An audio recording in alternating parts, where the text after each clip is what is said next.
منکیرہ سے صغیر Ahmad district reporter کے مطابق تحصیل انتظامیہ کی غفلت کے سبب منکیرہ کا اکلوتا اسپورٹس اسٹیڈیم مصنوعی جھیل کی شکل اختیار کر گیا۔ نوجوان نسل بے روی کا شکار ہونے لگے۔ انتظامیہ خاموش۔ جس شہر کے میدان آباد ہو وہاں کے اسپتال ویران ہوتے، لیکن اگر بات کی جائے منکیرہ شہر کی تو یہاں پر میدان ویران اور ہسپتال مریضوں سے آباد نظر آتے ہیں۔ منکیرہ شہر کا اکلوتا اسپورٹس اسٹیڈیم جو کہ اسپورٹ آفیسر اور میونسپل کمیٹی منکیرہ کے افسران کی نااہلی اور عدم دلچسپی کے باعث ہڑپا کے کھنڈرات کا منظر پیش کرتا ہے، بلکہ شہر بھر کا گندا پانی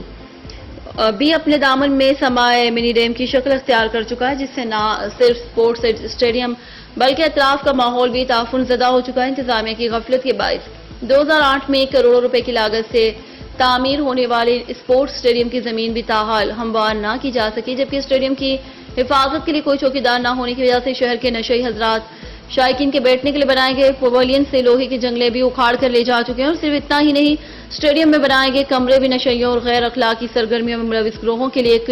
محفوظ پناہ گاہ بن چکے ہیں، جبکہ رہی صحیح کسر میونسپل کمیٹی کے عملے نے شہر بھر کا کوڑا کرکٹ اسپورٹس اسٹیڈیم کے چار دیواری کے ساتھ ڈمپ کر کے نکال دی ہے،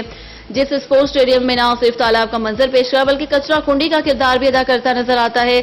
جبکہ ناقص پلاننگ کرتے ہوئے شہر بھر کی سیوریج لائنوں سے جمع ہونے والے گندے پانی کے لیے ڈسپوزل کنویں بھی اسٹیڈیم کے احاطے میں تعمیر کروا کر اسٹیڈیم کو بیماریوں کی آماجگاہ بنا دیا گیا ہے۔